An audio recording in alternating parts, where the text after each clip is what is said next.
পরে আমরা দেখতে পাচ্ছি সেখানে একটি হিন্দুত্ববাদী শক্তি, যেটাকে আমরা বলতে পারি যে একবারে মুসলমানদের বাড়িঘর ভাঙা থেকে শুরু করে অন্যান্য অবিচার এবং নিষ্পেষণ সেটা শুরু হয়ে গিয়েছে।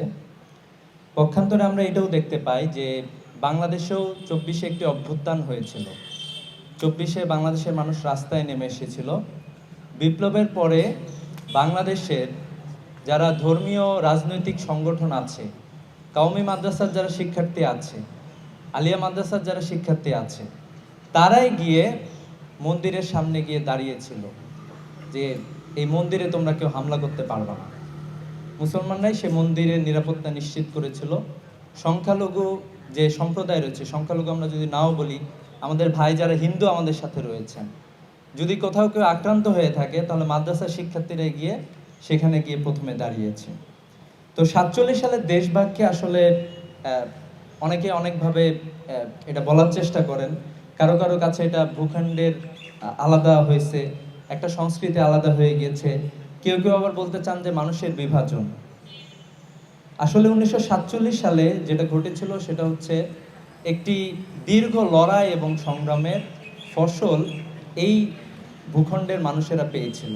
1947 সালে নতুন একটা রাষ্ট্র আমরা পেয়েছিলাম। আজকে এত বছর পরেও সে রাষ্ট্রের 1947 সালে যে রাষ্ট্র প্রতিষ্ঠা হয়েছিল এই ভূখণ্ডের মানুষদের জন্য। বিশেষ করে আমরা সবাই জানি যে ব্রিটিশদের সময়ে কলকাতায় যে রেনেসাঁ তৈরি হয়েছিল, সে রেনেসাঁর মাধ্যমে একদল সুবিধাভোগী মানুষ তৈরি হয়েছিল, যারা কলকাতায় বসে বসে 1793 সালে যে চিরস্থায়ী বন্দোবস্ত হয়েছিল সেখানে আমাদের কৃষকদের অধিকারকে হরণ করা হয়েছিল এবং তারা আমাদেরকে দীর্ঘদিন ধরে শোষণ করেছিল। 1947 সাল আমাদের এই জায়গা থেকে মুক্তি দিয়েছিল, একটা আত্মপরিচয় দিয়েছে, আমাদেরকে এই ভূখণ্ডের মানুষদেরকে ক্ষমতার খুব কাছাকাছি নিয়ে গিয়েছিল। 1905 সালে বঙ্গভঙ্গ যখন হয়েছিল, আমরা যখন আশার আলো দেখতেছিলাম যে দীর্ঘ লড়াই সংগ্রামের ফলে আমাদের উপর নির্যাতন নিপীড়নের পরে যখন একটা নতুন একটা আশা তৈরি হয়েছিল যে বঙ্গভঙ্গ হওয়ার ফলে ঢাকা রাজধানী হওয়া, আসাম এবং পূর্ববঙ্গ দুইটার মিলে রাজধানী হওয়া, এখানে কিছু কিছু উন্নয়ন শুরু হয়েছিল, হাইকোর্ট শুরু হয়েছিল, আজকের যে বঙ্গভবন আছে, ফুলার রোড, মিন্টো রোড থেকে শুরু করে এই জাতীয় জায়গাগুলোতে। ঠিক এ ধরনের উন্নয়নের বিপরীতে আমরা দেখতে পাই যে 1905 সালের পরে কলকাতায় এই যে শ্রেণীটা তৈরি হয়েছিল রেনেসাঁর পরে এবং জমিদার শ্রেণী, তারা নানাভাবে আমাদের এই অধিকারকে কেড়ে নেওয়ার জন্য চেষ্টা করেছিল। আমরা সবাই জানি স্বদেশী আন্দোলন হয়েছিল, দীর্ঘ লড়াই সংগ্রামের পরে তারা তাদের বিরুদ্ধে এক ধরনের বিদ্রোহ করে আমাদের সে অধিকারকে কেড়ে নিয়েছিল। এভাবে করে 1905 সাল এবং 47 সালে তো আমরা এসে আবার দেখলাম যে 47 সালে তাদের বক্তব্য ভিন্ন হয়ে গেল। 47 সালে তারা আবার মানে ভারতের সাথে থাকতে চায়, সেই বয়ান তারা দেয়া শুরু করলো।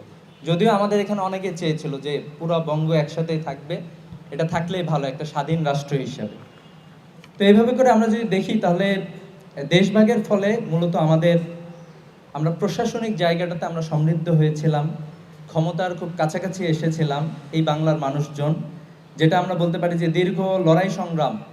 আমরা যদি পলাশীর প্রান্তরে আমাদের পরাজয় দেখি, পলাশীর প্রান্তরে সে ঘটনার আগে আমাদের এখানে তো চমৎকার একটি সম্প্রীতি ছিল। এরকম কোনো সংঘর্ষের ঘটনা অথবা এরকম কোনো দাঙ্গার ঘটনা আমরা আসলে দেখতে পাই না।